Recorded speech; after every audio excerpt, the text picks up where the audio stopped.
आइए बच्चों, आज के इस क्लास में हम बिहार बोर्ड क्लास 12 उर्दू का एक बहुत ही इंपॉर्टेंट चैप्टर जिसका नाम है यगाना चंगेजी, इसको हम पढ़कर समझने वाले हैं। बच्चों ये चैप्टर एग्जाम के पॉइंट ऑफ व्यू से बहुत ही ज़्यादा इंपॉर्टेंट है, इसलिए आप इस चैप्टर को बहुत ही ध्यान से समझिएगा। तो चलिए हम शुरू करते हैं। कह रहा है बच्चों, मिर्जा वाजिद हुसैन यास यगाना चंगेजी 17 अक्टूबर 1884 को पटना सिटी के मोहल्ले मुगलपुरा में पैदा हुए। इनकी पैदाइश कहाँ हुई थी? पटना सिटी के मोहल्ले मुगलपुरा में। और ये कब पैदा हुए थे? 17 अक्टूबर 1884 को। ये मत याद रखिए बच्चों की शायर कब पैदा हुआ, ये याद होता नहीं, झूठों का दिमाग खराब होता है। हाँ, आप ये याद रखिए कि ये कहाँ पैदा हुए थे। जब 2 नंबर वाला प्रश्न आएगा तो आप आसानी से सॉल्व कर लीजिएगा। तो ये कहाँ पैदा हुए थे? पटना सिटी के मोहल्ले मुगलपुरा में इनकी पैदाइश हुई थी। इनके वालिद का नाम मिर्जा गुलाम हुसैन उर्फ मिर्जा प्यारे साहब था। इनके पिताजी का नाम क्या था? इनके पिताजी का नाम था मिर्जा गुलाम हुसैन। उर्फ बच्चों कब लगता है? मैंने आपको अलम की 5 किस्मों में बताया था कि ये किस्म उर्फ भी होती है जब नाम कुछ और हो ना, असल नाम से जब लोग असल नाम के अलावा दूसरे नाम से जानने लगे तो उसी को हम उर्फ बोलते हैं। जब बच्चों शादी विवाह का कार्ड घर में आता है तो उस पर देखिएगा लिखा रहता है, मान लीजिए उसका नाम कुछ और है, उस पर लिखा रहता है, मान लीजिए उसका नाम है अमन उर्फ बिट्टू, मतलब उर्फ बिट्टू के नाम से वो जाना जाता है, लेकिन उसका असल नाम क्या है? अमन। तो वही कह रहा है बच्चों, इनके वालिद का नाम मिर्जा गुलाम हुसैन। इनके वालिद का नाम क्या था? मिर्जा गुलाम हुसैन। लेकिन लोग किस नाम से जानते थे? मिर्जा प्यारे साहब के नाम से जानते थे। बच्चों मैंने आपको एक वीडियो में समझाया था कि मिर्जा मतलब क्या होता है। जब हमारे मुल्क हिंदुस्तान पर मुगलों का शासन था, मुगल जब राज करते थे उस समय जो इंसान बहुत ही ज्यादा अमीर हुआ करते थे, मुगल उनको एक खिताब से नवाजते थे जिसका नाम है मिर्जा। तो बच्चों इनका खानदान बहुत ही रईस था, इसलिए मुगलों ने इनको एक नाम दिया था जो मिर्जा है। इब्तदाई तालीम, तो इब्तदाई का मतलब होता है बच्चों प्रारंभिक, तालीम का मतलब शिक्षा। प्रारंभिक शिक्षा मौलाना मोहम्मद सैयद हसरत के मदरसे में, और इसके बाद मोहम्मदन बच्चों मोहम्मदन नहीं, Mohammedan Anglo Arabic school Patna city में हुई। बच्चों समझिए क्या कह रहा है? कह रहा है कि इब्तदाई तालीम कहाँ इनको हुई? तो मौलाना मोहम्मद सैयद हसरत के मदरसा में ये पढ़े थे। और इसके बाद ये कहाँ पढ़े? इसके बाद बच्चों मोहम्मदन एंग्लो अरेबिक स्कूल का मतलब समझिए बच्चों। मोहम्मदन का मतलब होता है जहाँ पर उर्दू की तालीम दी जाती हो, जहां पर इस्लामिक बातें बताई जाती हो, उसको हम मोहम्मदन बोलते हैं। एंग्लो का मतलब होता है बच्चों अंग्रेजी, एंग्लो से मतलब अंग्रेजी, और अरबी का मतलब बच्चों अरबी, मतलब एक ऐसा स्कूल जहां पर उर्दू भी पढ़ाया जाता हो, अंग्रेजी भी पढ़ाया जाता हो और साथ में अरबी की भी तालीम दी जाती हो, ऐसे स्कूल को हम बच्चों मोहम्मदन एंग्लो अरबिक स्कूल कहते हैं। अगर आपके एरिया, अगर आपके क्षेत्र में अगर ऐसा स्कूल है जहां पर उर्दू भी पढ़ाई जाती हो, उर्दू भी, अरबी भी और अंग्रेजी भी पढ़ाई जाती हो, तो ऐसे स्कूल को हम मोहम्मदन एंग्लो अरेबिक स्कूल कहते हैं। तो ये फिर कहां चले गए थे? Mohammedan Anglo Arabic school Patna city में जो है वहां पर ये पढ़ने लगे थे। 1903 में इंट्रेंस पास किया। झूठों का दिया है बच्चों, ये हम जानकर क्या करेंगे कि 1903 में इंट्रेंस पास किया, मैट्रिक पास किया नहीं, ये सब बेकार है। इसको आप याद मत रखिए। जो इंपॉर्टेंट है मैं आपको पॉइंट आउट करवा दूंगा, उसको आप याद जरूर रखिएगा। 1903 में इंट्रेंस पास किया। 1904 में कलकत्ता गए, वहां की आबो हवा रास नहीं आई तो पटना वापिस आ गए। 1904 में ये कहां गए? ये कलकत्ता चले गए, लेकिन वहां की आबो हवा, बच्चों आबो हवा का मतलब होता है वहां का वातावरण। जाहिर सी बात है बच्चों, जब इंसान जहां पैदा होता है उस जगह को छोड़कर अगर दूसरे जगह जाता है तो वहां का वातावरण उसको सूट नहीं करता है, वो बीमार पड़ जाता है। आप सुने भी हो, अगर आपके एरिया में अगर कोई कहीं गया होगा बाहर विदेश तो वहां उसकी तबीयत खराब हो जाती है, तो लोग कहते हैं कि वहां का लग रहा है पानी सूट नहीं किया, मतलब वहां का आबो हवा इसको रास नहीं आई, वहां का वातावरण इसको सूट नहीं किया। वहां की आबो हवा, कहां की? कलकत्ता की आबो हवा इनको रास नहीं आई तो पटना ये वापिस आ गए जहां ये जन्म लिए थे। इलाज व मुआलिजा, ये बीमार रहते थे, इलाज व मुआलिजा के लिए 1905 में लखनऊ गए और अपनी जिंदगी का 20 हिस्सा वहीं बसर किया। इलाज के लिए 1905 में लखनऊ चले गए और वहीं पर ये रहने लगे और अपनी जिंदगी का बिस्तर का मतलब होता है बच्चों ज्यादातर, बिस्तर का मतलब ज्यादातर हिस्सा कहाँ गुजारे? लखनऊ में ही गुजारे। 1913 में हकीम मिर्जा मोहम्मद शफी सिराजी के साहबजादी कनीज हुसैन से उनकी शादी हुई। किनकी? ये यगाना चंगेजी की शादी किनसे हुई? तो हकीम मिर्जा मोहम्मद शफी सिराजी की साहबजादी कनीज हुसैन। ये याद रखिएगा बच्चों, कनीज, ये मत याद रखिएगा मिर्जा मोहम्मद, ये उतना इंपॉर्टेंट नहीं, लेकिन ये याद है कि इनकी शादी किससे हुई थी? तो कनीज हुसैन से इनकी शादी हुई थी। यगाना ने जरिए मुआस के तौर पर कुछ दिनों तक अवध अखबार में नौकरी की। समझिए बच्चों क्या कह रहा है? कह रहा है कि पैसा कमाने के लिए कहाँ काम किए, एक अखबार था उस जमाने का जिसका नाम था अवध अखबार। जैसे आज का अखबार है ना बच्चों हिंदुस्तान, तो उस समय का एक अखबार था जिसका नाम था अवध अखबार। वहां पर इन्होंने काम किया पैसा कमाने के लिए। 1923 में यह मुलाजमत खत्म हुई तो यह एक मुख्तसर मेयाद के लिए रेलवे में क्लर्क रहे। इनकी जब अवध अखबार में जहाँ पर ये काम करते थे वहाँ की जब नौकरी खत्म हो गई तो 1923 में यह मुलाजमत इनका खत्म हो गया। वहाँ का कहाँ का, यहाँ जहाँ ये अवध अखबार में जहाँ पर ये काम करते थे। तो इसके बाद एक मुख्तसर मेयाद का मतलब होता है बच्चों छोटे समय के लिए, मुख्तसर का मतलब छोटा, मुख्तसर सवालात छोटे सवालात, मुख्तसर का मतलब होता है बच्चों छोटा, अब मेयाद का मतलब होता है समय, मतलब छोटे समय के लिए। यहाँ पर फिर कहाँ काम किए, रेलवे में। क्लर्क का मतलब होता है बच्चों मुंशी, लिखा पढ़ी का काम करना ही क्लर्क कहलाता है। क्लर्क का काम बच्चों क्या होता है, लिखा पढ़ी करना। जैसे मालगाड़ी से सामान एक जगह से दूसरी जगह जाता है तो कितना सामान गया, कितना पैसा आया, तो उसी का हिसाब किताब करने वाले इंसान को हम क्लर्क बोलते हैं। तो रेलवे में इनको कैसा पोस्ट मिला, क्लर्क का पोस्ट मिला, वो भी थोड़े समय के लिए, मुख्तसर मेयाद के लिए। 1924 में वह इटावा गए। इटावा कहाँ है, इटावा है उत्तर प्रदेश में। 1924 में वह इटावा गए जहाँ इस्लामिया हाई स्कूल में मुलाजमत की। फिर बच्चों ये तरह तरह की नौकरियां करते रहे। 1924 में ये उत्तर प्रदेश चले गए। उत्तर प्रदेश का एक शहर है इटावा, और वहाँ पर इनको एक नौकरी मिला, कहाँ पर, इस्लामिया हाई स्कूल में।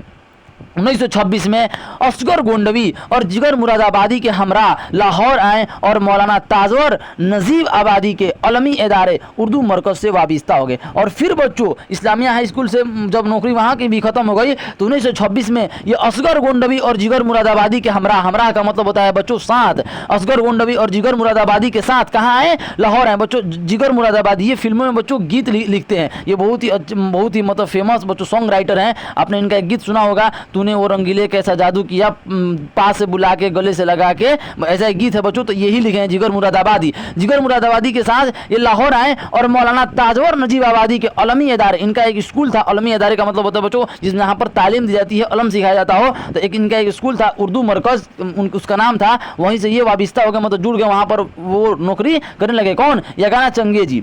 लाहौर कयाम, कयाम का मतलब होता है रहना बच्चों। लाहौर कयाम के दौरान इनकी मुलाकातें अल्लामा इकबाल से होती रही और लाहौर ही से पूरे मुल्क में इनकी अदबी शोहरत फैली। समझिए बच्चों, जब ये लाहौर गए तो अल्लामा इकबाल कहाँ के रहने वाले थे। हाँ बच्चों, आता है एग्जाम में कि अल्लामा इकबाल कहाँ के रहने वाले थे, तो ये लाहौर के रहने वाले थे। जब ये लाहौर चले गए तो लाहौर में जब अल्लामा इकबाल रहते थे तो इनकी मुलाकात हुई किससे, अल्लामा इकबाल से, और ये दोस्त बन गए अल्लामा इकबाल के। मुलाकातें अल्लामा इकबाल से होती रही और लाहौर ही से पूरे मुल्क में उनकी अदबी शोहरत फैली। और जब ये अल्लामा इकबाल बच्चों बहुत ही बड़े फिलोसोफर हैं बच्चों, वो मतलब बहुत ही ज़्यादा पढ़े लिखे थे अल्लामा इकबाल। जब अल्लामा इकबाल से इनकी दोस्ती हो गई तो अल्लामा इकबाल के कारण ही बच्चों, जाहिर सी बात है जब आप अच्छे लोगों के साथ रहिएगा तो जाहिर सी बात है कि आप अच्छा गुण ही सीखिएगा। तो जब ये अल्लामा इकबाल से मिले तो इन अल्लामा इकबाल की वजह से पूरे मुल्क में ये फेमस, ये शेर व शायरी करते थे और अल्लामा इकबाल भी बहुत ज़्यादा पढ़े लिखे थे, उनकी बातें लोग मानते थे। तो ये अल्लामा इकबाल से इनकी मुलाकातें अल्लामा इकबाल से होती रही और लाहौर ही से पूरे मुल्क में उनकी अदबी शोहरत फैली। इनकी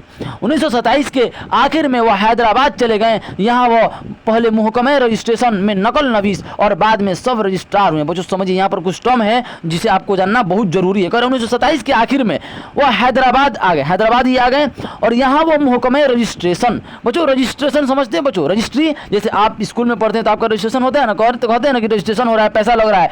तो रजिस्ट्रेशन का मतलब क्या होता है, रजिस्ट्रेशन का मतलब होता है बच्चों कि सरकार आपकी आइडेंटिटी को, सरकार आपकी पहचान को अपने पास रखना चाहती है, इसलिए कि इन फ्यूचर अगर कोई दिक्कत हो तो आप अगर कोई दिक्कत हो तो सरकार बीच में आए और उस दिक्कत को सॉल्व कर दे, उस समस्या को सॉल्व कर दे। आप अकेले उस समस्या से नहीं लड़ सकते हैं, इसलिए बच्चों रजिस्ट्रेशन होता है ताकि आपकी पहचान, आपका आइडेंटिटी सरकार के पास रहे और सरकार आपके लिए कुछ करे। बच्चों जैसे में बच्चों जब जमीन लिखाता है तो उसकी भी रजिस्ट्री होती है, तो बच्चों पूरी उसकी प्रक्रिया होती है, रजिस्ट्री ऑफिस होता है। तो बच्चों अगर आपके मन में सवाल आता होगा कि अगर आप रजिस्ट्री नहीं करेंगे तो क्या हो जाएगा। बच्चों उदाहरण के तौर पर समझिए, मान लीजिए कि ये है राम और ये है श्याम, ये राम है ये श्याम है, ये बच्चों दोनों बहुत ही गहरे मित्र हैं। राम ने श्याम से बोला कि श्याम देखो मैं एक ज़मीन बेच रहा हूँ, तुम ये ज़मीन ले लो।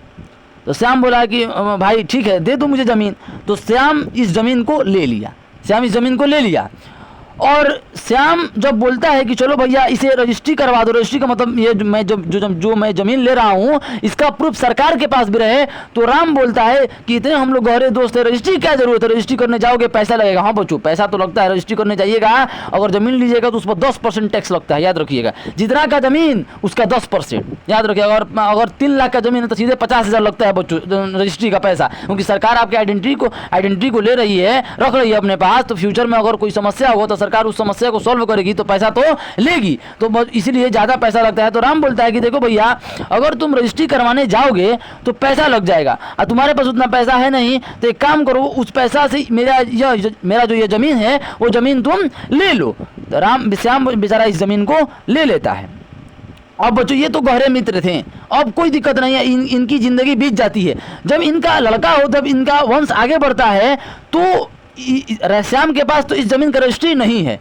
तो जब राम का जो लड़का होता है वो कहता है क्या बाद में चल कर कि जमीन मेरा है, तो श्याम बोलता है कि नहीं मैंने खरीदा है पैसे देकर तुम्हारे बाप से, तो लेकिन राम बोलता है कि नहीं प्रूफ दिखाओ कि तुम्हारा जमीन है। तो बच्चों ऐसे में यह जो इसका राम का जो लड़का है, इन दोनों के बीच जो दोस्ती थी तो ठीक थी, लेकिन इनके बेटों के बीच में दोस्ती उतनी अच्छी नहीं अगर होगी तो ये जमीन को कह देगा कि मेरा है और ये जमीन बच्चों इसकी हो जाएगी। याद रखिएगा ये जमीन वापिस राम की हो जाएगी। अगर आपने रजिस्ट्री नहीं करवाया तो बाद में अगर कोई दावा बोलता है कि ये चीज़ मेरा है तो वो चीज़ उसकी हो जाएगी और आपके पास कोई प्रूफ भी नहीं है, इसलिए लोग जाके रजिस्ट्री करवाते हैं, जमीन का रजिस्ट्री करवाते हैं ताकि इन फ्यूचर अगर कोई समस्या हो तो सरकार बीच में आए और उस समस्या को सॉल्व कर दे। इसलिए बच्चों रजिस्ट्री होती है ताकि हमारा आइडेंटिटी, जो मैंने ये जमीन खरीदा है, इस जमीन के टुकड़ा मतलब मान लीजिए मैं यहाँ पर वहाँ पर बच्चों लिखाया जाता है कि मैंने राम से जमीन खरीदा इतने तारीख को इतना बजे और इतने पैसे पर मैंने खरीदा, तो पूरा लिखा होता है और वही पूरा डॉक्यूमेंट जो तो सरकार के पास महफूज रहता है और उसी का सरकार पैसा लेती है कि अगर कोई फ्यूचर में कोई दिक्कत होगा तो सरकार उस समस्या को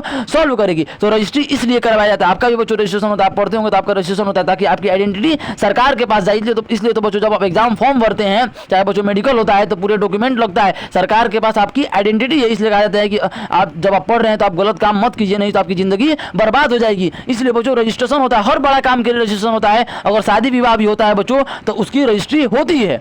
तो वही कह रहा है बच्चों महकमा का मतलब होता है बच्चों विभाग। जैसे मैं बोलूं डिपार्टमेंट समझते हैं ना, महकमा जंगल मतलब जंगल विभाग, तो महकमा का मतलब विभाग। और रजिस्ट्रेशन का मतलब होता है, अभी मैंने आपको समझाया कि रजिस्ट्रेशन विभाग में ये नकल नवीस मतलब समझिए बच्चों क्लर्क कॉपीस्ट, मतलब मान लीजिए जैसे इस वाले उदाहरण समझिए, ये जमीन राम ने श्याम को बेचा और ये जब रजिस्ट्री होने जाएगी तो ये पूरा लिखाएगा कि ये जमीन राम की थी और ये जमीन इतने पैसा पर बेची गई, इतने तारीख को बेची गई, इतना बजे बेची गई, पूरा बच्चों लिखाया जाता है। तो जो इंसान ये सब बातें लिखता है उसी को तो हम क्लर्क बोलते हैं, उसी को तो हम कॉपीस्ट बोलते हैं और उर्दू में उसको हम नकल नवीस बोलते हैं। वही कह रहा है महकमे रजिस्ट्रेशन में, मतलब रजिस्ट्रेशन विभाग में जहाँ पर रजिस्ट्री होती है, जो बड़े बड़े चीज़ हैं उसकी रजिस्ट्री होती है, तो वहां पर ये नकल नवीस कॉपीस्ट का काम करते थे और बाद में सब रजिस्ट्रार हो गए और बाद में ये खुद रजिस्ट्री करने लगे, मतलब ऑफिसर बन गए। जो रजिस्ट्री करता है बच्चों, जो ये रजिस्ट्रेशन करता है उसको हम रजिस्टर ऑफिसर बोलते हैं।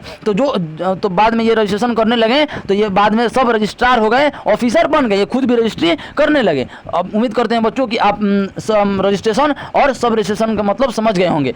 इनका मुख्तलिफ जगहों पर तबादला होता रहा। हाँ बच्चों जब आप नौकरी कीजिएगा तो एक जगह होगा तो नौकरी किया नहीं जाता है, आप अलग अलग जगहों पर जाइएगा, आपका ट्रांसफर होगा। तो इनका मुख्तलिफ का मतलब होता है अलग अलग जगहों पर तबादला का मतलब होता है ट्रांसफर होता रहा। 1942 में वह रिटायर हुए। रिटायर होने के बाद लखनऊ आए जहां इनके अहलो अय्याल रहते थे। बच्चों ये रिटायर हो गए, कब रिटायर हो गए?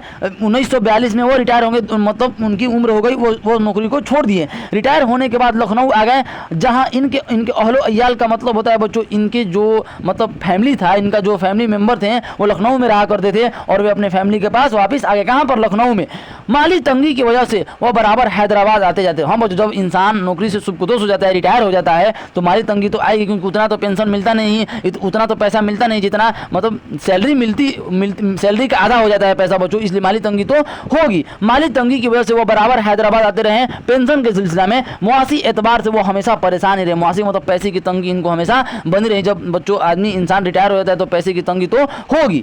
यगाना के दोनों बेटे और बड़ी बेटी पाकिस्तान जा चुके थे। जब बच्चों हमारे मुल्क हिंदुस्तान का बंटवारा हुआ था तो मैंने आपको समझाया था कि बहुत ही दर्दनाक मंजर था। जब हमारे मुल्क का बंटवारा हुआ था बहुत से घर बिछड़ गए, बहुत से घर उजड़ गए। तो यगाना के दोनों बेटे, इनके दोनों बेटे और बड़ी बेटी कहाँ पाकिस्तान चली गई जब हमारे मुल्क का बंटवारा हुआ। 1951 में बेगम यागाना भी पाकिस्तान चली गई। बच्चों ऐसा ही होता था, मान लीजिए एक परिवार में 10 मेंबर हैं तो 5 मेंबर कह रहे हैं कि मैं पाकिस्तान जाऊंगा और 5 कह रहे हैं कि मैं हिंदुस्तान में ही रहूंगा। तो बच्चों ऐसे में वो परिवार टूट जाता था। तो ही कह रहे हैं 1951 में इनकी बीवी, इनकी अहलिया भी बेगम यागाना, जिनका नाम था बेगम यागाना, भी पाकिस्तान चली गई और इनकी बेटी और इनके बेटे भी पाकिस्तान चले गए। यागाना इस कुर्बानाक तन्हाई को बर्दाश्त नहीं कर सके और खुद भी पाकिस्तान जब पहुंचे। जब इनकी बीवी, इनके बेटा और बेटी पाकिस्तान चले गए तो ये बहुत ही तनहा हो गए। और कुर्बानाक का मतलब होता है बच्चों बहुत ही ज़्यादा तन्हाई। जाहिर सी बात है बच्चों, एक इंसान अपने परिवार के लिए तो जीता है, अगर वो परिवार उसको छोड़ दे तो इंसान तनहा हो जाता है, वो इंसान टूट जाता है। तो यागाना इस कुर्बानाक इतना ज़्यादा इनको तन्हाई हो गया था क्योंकि बीवी भी चली गई, बच्चे भी चले गए, तो बर्दाश्त नहीं कर सके और खुद भी जाना तो ये नहीं चाहते थे बच्चों, ये इंडिया में ही रहना चाहते थे, ये जाना नहीं चाहते थे और वो भी चले गए। कहाँ चले गए? पाकिस्तान जा पहुंचे। 1952 में वहाँ से वापस लखनऊ है और वहाँ पर उनको मन नहीं लगता था, ये इंडिया में ही रहना चाहते थे, लेकिन इनकी बीवी और इनके बच्चे इंडिया में रहना नहीं चाहते थे, तो ये वापस लखनऊ आ गए, मतलब इंडिया में आ गए। अपनी ज़िंदगी के आखिरी 3 वर्षों में इन्होंने बहुत मुसीबतें झेली। जब इनकी ज़िंदगी जब आखिरी 3 वर्ष था इसमें इन्होंने बहुत ही मुसीबतें झेली, ये बीमार रहते थे। 1952 में सॉरी बच्चों, आखिरकार 1956 में 3-4 फरवरी के दरमियानी रात में इनका इंतकाल हो गया। और बच्चों 1956 में वो दरमियानी रात का मतलब होता है मध्य रात्रि में, मतलब 12-1 बजे के करीब इनकी मौत हो गई। करबला के मुंशी तफज्जुल हुसैन विक्टोरियागंज में तदफीन अमल में आई। बच्चों ये कहाँ पर दफन हुए ये याद रखिएगा बच्चों, बहुत इंपॉर्टेंट है। विक्टोरियागंज में ये दफन हुए। विक्टोरियागंज तफज्जुल हुसैन का ये एक मतलब कब्रिस्तान था, वहाँ पर इनको दफना दिया गया। यागाना की अनानियत हद से ज़्यादा बड़ी हुई थी। अनानियत का मतलब समझिए बच्चों, अनानियत का मतलब होता है बच्चों घमंड। यागाना की अनानियत हद से ज़्यादा बड़ी हुई थी, इस वजह से शोराए लखनऊ से उनकी खासी चमक रही। मतलब ये अपने आप को बहुत ही बड़ा शायर बोलते थे और ये अपने आप को बहुत ही ज़्यादा बड़ा कहते थे। ऐसा बच्चों नहीं करना चाहिए, इंसान को अपने आप को ही बड़ा कहिएगा तो फिर लोग क्या कहेंगे, वही बात है। यागाना की अनानियत ये कहते थे कि मैं बहुत ही बड़ा शायर हूँ, इसलिए जो शोराए लखनऊ थे, शोराए लखनऊ का मतलब होता है लखनऊ के शोरा, शायर की जमा होती है बच्चों शोरा, तो इनको पसंद नहीं करते। जाहिर सी बात है, जब बच्चों आप अपने आप को ही बड़ा कहिएगा तो लोग आपको पसंद करेंगे, जब आप सबसे अपने आप को बेस्ट कहिएगा तो लोग आपको पसंद नहीं करेंगे। इसलिए इनको शोराए लखनऊ से इनकी खासी चमक थी, मतलब लखनऊ के जो शोरा थे इनको पसंद नहीं करते थे। इन्होंने मुख्तलिफ लोगों के खिलाफ लिखा, इन्होंने मतलब बहुत से मुख्तलिफ मतलब विभिन्न प्रकार के लोगों के इन्होंने खिलाफ लिखा, जिसमें कौन कौन है, गालिब हैं, इकबाल हैं और अजीज लखनवी वगैरह के नाम ज़्यादा अहम हैं।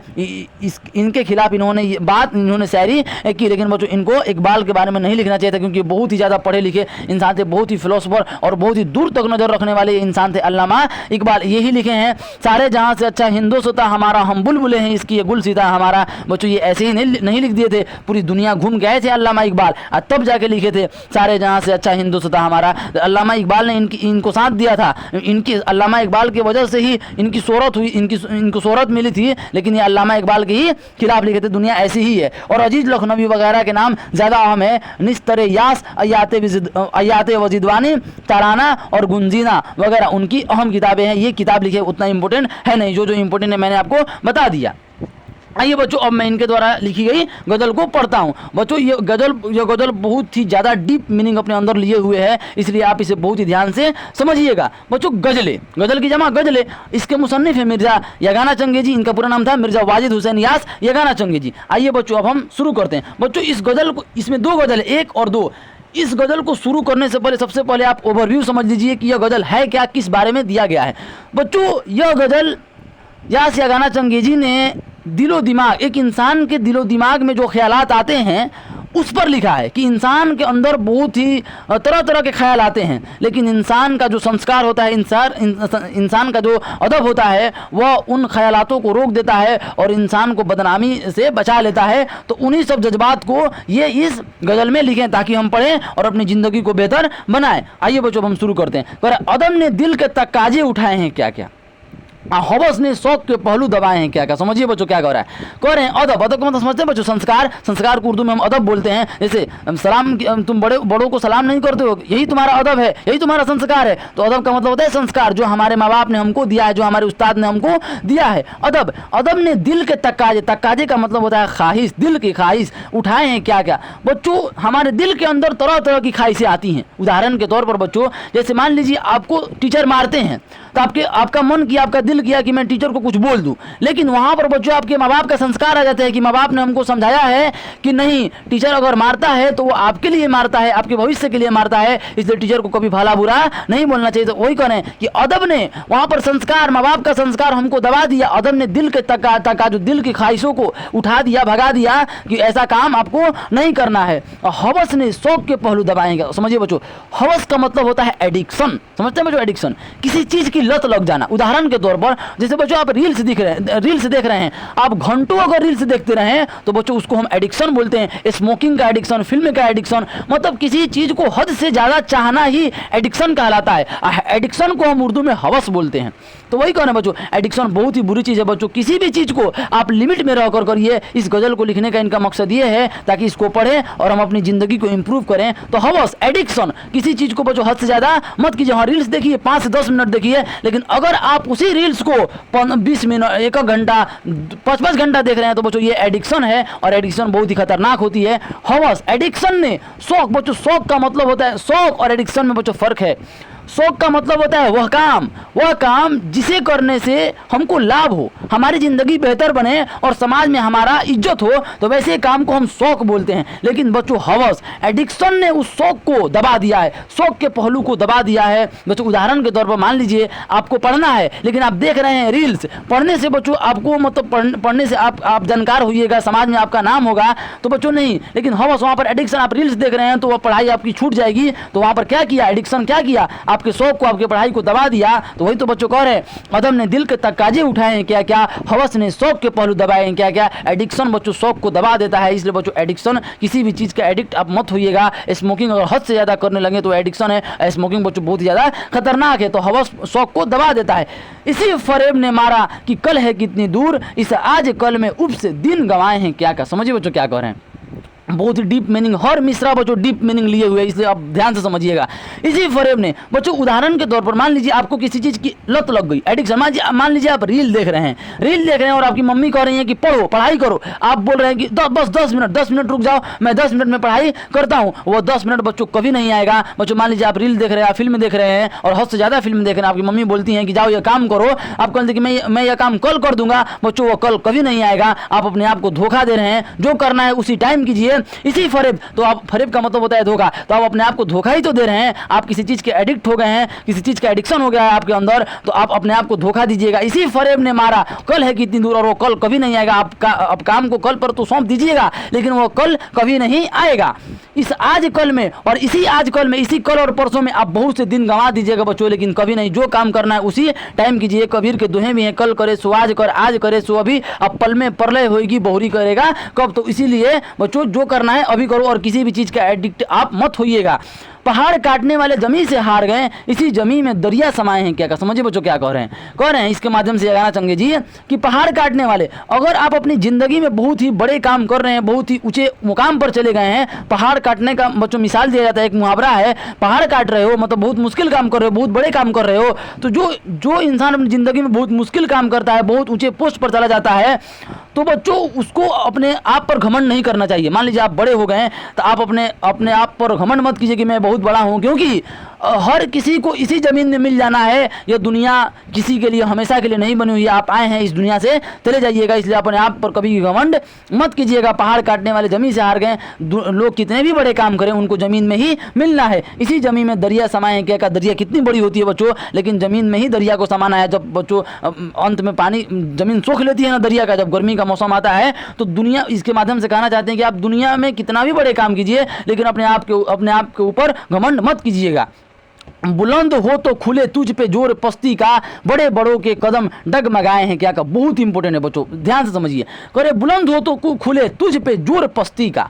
इसमें कह रहे हैं बच्चों कि अगर आप अपनी जिंदगी में बहुत ऊंचे मुकाम पर चले गए, आपने बहुत ही सफलता पा ली, तो एक बात याद रखिएगा बच्चों, जो जितना ऊंचाई पर उठता है गिरने का खतरा उतना ही ज्यादा होता है। अगर आप गिरिएगा तो मरने का खतरा भी बहुत ही ज्यादा होता है। ऊंचाई बच्चों, अगर आप ऊंचाई बजा रहे हैं, ठीक है आप ऊंचाई बजा रहे हैं, लेकिन याद रखिएगा अगर आप गिरिएगा तो चोट भी बहुत भयानक लगेगी और बहुत ज्यादा गिरने की चांस भी ज्यादा होता है। तो वही करें, अगर आप अपनी जिंदगी में बहुत ही ऊंचे मुकाम पर चले जाएं, बहुत ही ज्यादा सक्सेसफुल हो जाए, तो बच्चों आप छोटी से छोटी गलती करने से बचिएगा। एक बात याद रखिए, छोटी से छोटी गलती इसलिए करने से बचिएगा क्योंकि अगर आप मामूली इंसान रहेंगे तो लोग आपकी गलतियों को नजरअंदाज कर देंगे, लेकिन जब आप बड़े इंसान बन जाइएगा तो लोग आपकी गलतियों को देखते हैं कि कब ये गलती करे कि हम इसको बदनाम करें और हम इसको नीचे ला दें। इसलिए वही कह रहे हैं, बुलंद हो। अगर आप अपनी जिंदगी में बुलंदी पर चले जाए, बुलंदी का मतलब ऊंचाई पर चले जाए, तो खुले तो लोग आप पे जोर पस्ती का, लोग आपको चाहते हैं कि आपको नीचे गिरा दें। आपकी छोटी से भी छोटी गलती को वो देखते हैं ये कहाँ गलती कर रहा है, ताकि इसको हम बदनाम कर दें। तो बुलंद हो तो खुले तुझ पे जोर, पस्ती का पस्त का मतलब होता है बच्चों नीचे गिरा देना। लोग सोचते हैं कैसे भी तुमको गिरा दें, तो इसके माध्यम से कहना चाहते हैं कि आप छोटी से छोटी गलती भी करने से बचिएगा। उदाहरण के तौर पर समझिए बच्चों, मान लीजिए ये ब्लैंक पूरा पेपर, ब्लैक नहीं बच्चों, ब्लैंक पूरा व्हाइट पेपर है, इस पर मैं बच्चों ब्लैक पेन से, ये तो रेड है, ब्लैक पेन से अगर निशान कर दूं तो आपको फिर ये पूरा नहीं दिखेगा, आपको ये ब्लैक जो दिख रहा है पॉइंट वही दिखेगा। तो उसी तरह बच्चों अगर आप अपनी ज़िंदगी में उसे मुकाम पर चले जाइएगा तो लोग आपकी जो मतलब आपकी जो अच्छाई को नहीं देखेंगे, लोग सोचेंगे कब ये गलती करे कि हम इसको नीचे गिराएं। इसलिए आप गलती करने से बचिएगा। बुलंद हो तो तुझ पे जोर पस्ती का, बड़े बड़ों के कदम डगमगाएं। जो इंसान बहुत ही ज़्यादा दुनिया में बड़े ऊंचे मुकाम पर चले गए हैं और उन्होंने थोड़ी सी गलती की, अब ऊंचाई पर जाकर थोड़ी सी गलती की, उनका कदम डगमगा गया और वो नीचे गिर गए। लोगों ने उनको बदनाम कर दिया। बच्चों आपने सुना होगा एक बहुत ही अच्छे तैराक है जिनका नाम है माइकल फिलिप्स। उन्होंने बहुत ही शोहरत, उन्होंने अपनी ज़िंदगी में बहुत ही ज़्यादा शोहरत पाया। उन्होंने छोटी सी गलती कर दी और दुनिया उनको बदनाम कर दी और आज बच्चों वो किसी काम के नहीं है। बड़े बड़ों के कदम डगमगाए हैं कि इसके माध्यम से ये कहना चाहते हैं चंगे जी कि अगर आप अपनी ज़िंदगी में ऊंचे मुकाम पर चले जाइए तो छोटी से छोटी गलती भी करने से आप बचिए। खुशी में अपने कदम चूम लूँ तो जेबा है, वो लग जिसों में मेरी मुस्कुराए हैं क्या, समझिए इसके माध्यम से क्या कहना चाहते हैं। कहते हैं कि अगर कोई इंसान, उदाहरण के तौर पर मान लीजिए बच्चों एक क्रिकेटर है, वो जब छक्का मारता है तो पब्लिक ताली बजाती है, मतलब उसकी बड़ाई करती है। लेकिन वही अगर क्रिकेटर अगले बॉल पर आउट हो जाए तो पब्लिक गाली भी देती है, उसको बात भी सुनाती है। तो इसके माध्यम से कहना चाहते हैं कि अगर अपनी ज़िंदगी में मुकाम पाएँ, अगर आपने अच्छा किया तो दुनिया से ताली का उम्मीद मत रखिएगा कि दुनिया ताली बजाए, दुनिया से बड़ाई का उम्मीद मत रखिएगा, क्योंकि दुनिया बच्चों अगर आपकी बड़ाई करेगी तो यही दुनिया, अगर आप फेल होइएगा तो आपका मजाक भी उड़ाएगी। खुशी में अपने कदम चूम लूँ तो जेबा है, अगर आप खुश हैं तो आप अपना बड़ाई खुद कीजिए। अगर आप अपनी ज़िंदगी में बड़ा काम किए हैं तो अपनी बड़ाई खुद कीजिए। दुनिया से उम्मीद मत रखिए कि दुनिया मेरी बड़ाई करेगी। दुनिया अगर बड़ाई करेगी तो दुनिया बुराई भी करेगी। उसी प्रकार मैंने आपको क्रिकेटर का उदाहरण देकर समझा दिया। इसलिए सफलता मिले तो खुद खुश होइए, दूसरे से उम्मीद मत रखिए। और विफल हो, अगर असफलता मिले तो अपने साहस को मत खोइए। दुनिया से अगर बच्चों आप बड़ाई का उम्मीद रखिएगा तो दुनिया जब आप डाउन होइएगा तो ये दुनिया आपको बुराई भी करेगी, गाली भी देगी और मार भी सकती है।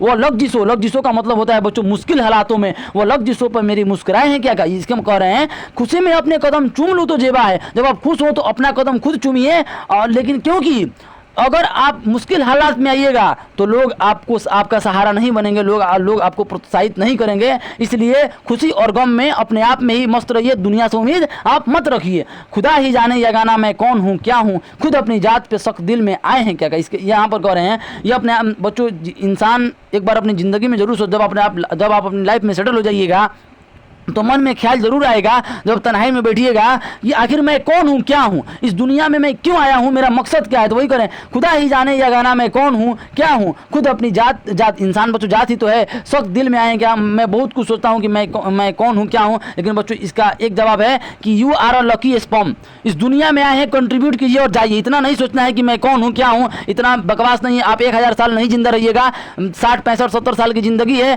आइए यहाँ पर बच्चों, दुनिया एक फिल्म है, यहाँ पर हर किरदार को अपना रोल निभाना है और यहाँ से चले जाना है। इसको रहना, कोई किसी को यहाँ पर रहना नहीं है। तो you are a lucky sperm, 12-13 lakh sperm का रेस हुआ, एक स्पर्म जीत गया और वो आप हैं। तो you are a lucky sperm. इतना नहीं सोचना है कि मैं कौन हूँ क्या हूँ, ये सब सोचकर आपको कुछ नहीं मिलेगा। इसका जवाब है।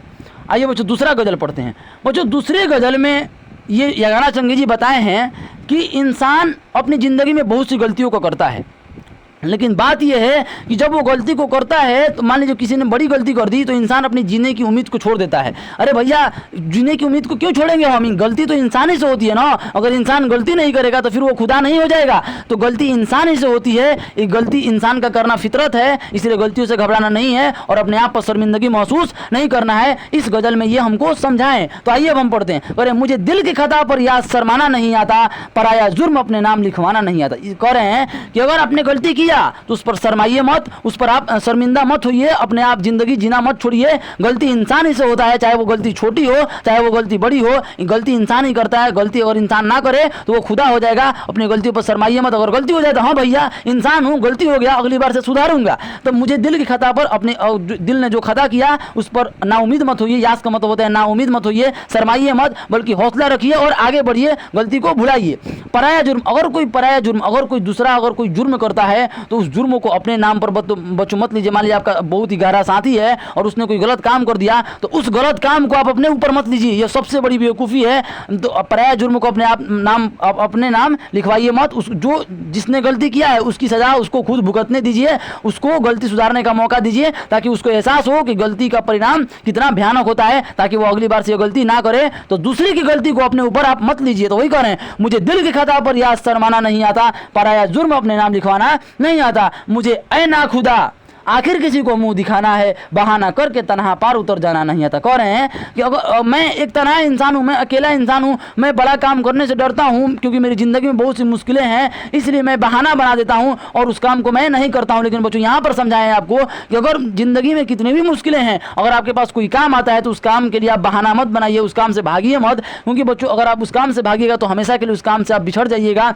तो वही कह रहे हैं, मुझे ऐ ना खुदा, ना खुदा का मतलब होता है बच्चों, ना खुदा समझिए बहुत ही इंपॉर्टेंट है। ना खुदा वैसे इंसान को कहते हैं जो इंसान बच्चों उतनी इज्जत उतनी रिस्पेक्ट तो डिजर्व नहीं करता है, लेकिन फिर भी उस इंसान को उतनी इज्जत उतनी रिस्पेक्ट दी जाती है और बाद में चल के वो इंसान धोखा दे देता है। तो ऐसे इंसान को हम नाखुदा बोलते हैं। आप गाना भी है बच्चों, तूफान में छोड़ के हमको साहिल पे आ गए हैं, ना खुदा का हमने जिन्हें नाम दिया है। ना खुदा मतलब वो एक ऐसा इंसान था जो उतनी इज्जत उतनी रिस्पेक्ट डिजर्व नहीं करता था, लेकिन मैंने फिर भी उसको उतनी इज्जत दी, उस पर भरोसा किया, वो इंसान मेरा भरोसा को तोड़ दिया। तो ऐसे इंसान को क्या बोलते हैं? ना खुदा। तो यगाना चंगे जी अपने आप को नाखुदा बोलते हैं। अब बच्चों अपने आप को कभी नाखुदा मत समझिएगा, क्योंकि हमेशा बेस्ट करने का प्रयास कीजिएगा। मुझे ऐ ना खुदा, आखिर किसी को मैं अगर बहाना बनाकर किसी काम से भाग जाऊं तो एक बात याद रखिएगा बच्चों, सच्चाई कभी छुपती नहीं है। एक ना एक दिन दुनिया को पता चल जाएगा और दुनिया को आपको मुंह दिखाना है। तो मुझे इसलिए झूठ मत बोलिएगा। मुझे ऐ ना खुदा, आखिर किसी को मुंह दिखाना है, बहाना करके तनहा पार उतर जाना नहीं आता। किसी काम से बहाना करना अच्छी बात नहीं है। जितना हो सके बच्चों आप कीजिए।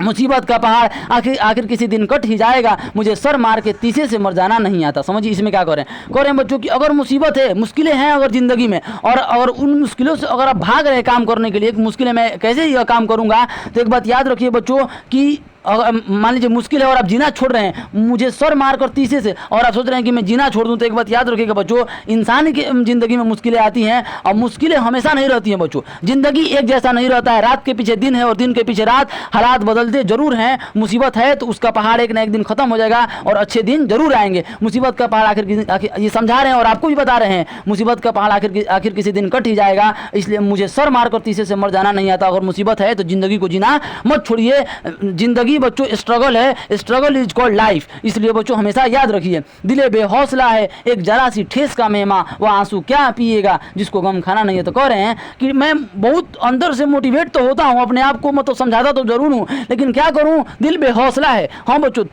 थोड़ी सी भी इसको चोट लगती है तो ये बेहौसला हो जाता है, यह मोटिवेशन डाउन कर लेता है और बच्चों आंखों से आंसू आ जाते हैं। तो लेकिन बच्चों ऐसा नहीं है, आप कभी भी मतलब बेहौसला मत होइएगा। दिले बेहौसला एक जरा सी ठेस का मेहमा, वो आंसू, अपने आंख से आंसू अगर निकालिएगा तो लोग आपको कमजोर समझेंगे। अपना हिम्मत बनाए रखिए, बरकरार रखिए। वो आंसू क्या पिएगा जिसको गम खाना नहीं आता। सही बात है बच्चों, अगर आपके आंखों से आंसू आ गया तो आप गम क्या पीजिएगा। तो वही कह रहे हैं, दिले बेहौसला है, जाहिर सी बात है बच्चों, दिल तो बेहौसला है ही। असीरो शौक आज़ादी मुझे भी गुदगुदाता है, मगर चादर से बाहर पाँव फैलाना नहीं है। तो समझिए बच्चों, इसके माध्यम से ये कहना चाहते हैं, समझिए, कह रहे हैं कि असीरों शौक, अगर मैं किसी की शोहरत, किसी का अमीरी, किसी का लाइफ अगर देखता हूं तो मुझे भी अंदर से गुदगुदाहट होती है। आपको भी बच्चों होती होगी। यूट्यूब पर बच्चों वीडियो लाख पड़े हुए हैं, अगर आप उनकी ज़िंदगी को देखते होंगे तो सोचते होंगे काश मैं भी ऐसा होता। लेकिन बच्चों एक बात याद रखिएगा कि जैसा दिखता है वैसा होता नहीं है। इसलिए अपनी ज़िंदगी पर फोकस कीजिए, दूसरे की ज़िंदगी में घुसिए मत। 4 नंबर के बच्चों चप्पल, 4 नंबर के पैर में 8 नंबर का चप्पल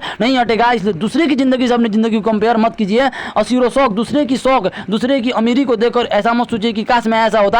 आप काम कीजिए, मगर चादर अपने हालात को देखिए और अपने हालात को सुधारिए, दूसरे की ज़िंदगी में आप मत घुसिए। वही कह रहा हूँ, असीरों शौक आज़ादी मुझे भी गुदगुदाता है। जाहिर सी बात है बच्चों, इंसान दूसरे को देखता है तो अंदर गुदगुदाहट होती है कि काश मैं भी ऐसा होता, लेकिन ऐसा नहीं करना है। सरापा राज हूँ, सरापा का मतलब होता है सिर से लेकर पैर तक, सरापा राज हूँ, क्या बताऊँ कौन हूँ क्या हूँ, समझता हूँ मगर दुनिया को समझाना नहीं आता। फिर वही कह रहे हैं कि मैं क्या हूँ, इस दुनिया में क्या कर रहे हैं वो मुझे कुछ समझ में नहीं आता है, लेकिन मैं कहूँगा कि you are a lucky sperm, इस दुनिया में आए हैं, कंट्रीब्यूट कीजिए और चले जाइए। उम्मीद करते हैं बच्चों कि आपको यह गज़ल अच्छी से समझ में आ गया होगा। आइए बच्चों इसके जो सवाल जवाब है उसको हम कर लेते हैं। कह रहे बच्चों यगाना का असल नाम, यगाना चंगेजी, यगाना चंगेजी लिखिए बच्चों, उतना बड़ा नाम मत लिखिएगा। यगाना का असल नाम यगाना चंगेजी है। यगाना के माना क्या है? यगाना का बच्चों मात्र होता है एक, यगाना का मात्र इसलिए मैंने लिख दिया, यगाना का मतलब होता है एक। यगाना चंगेजी पहले क्या तखल्लुस करते थे? पहले तो बच्चों यहाँ पर देखिए, यहाँ पर लिखा है मिर्ज़ा वाजिद हुसैन यास यगाना चंगेजी, पहले इनकी जो बच्चों यास था, इनका तखल्लुस क्या था? यास।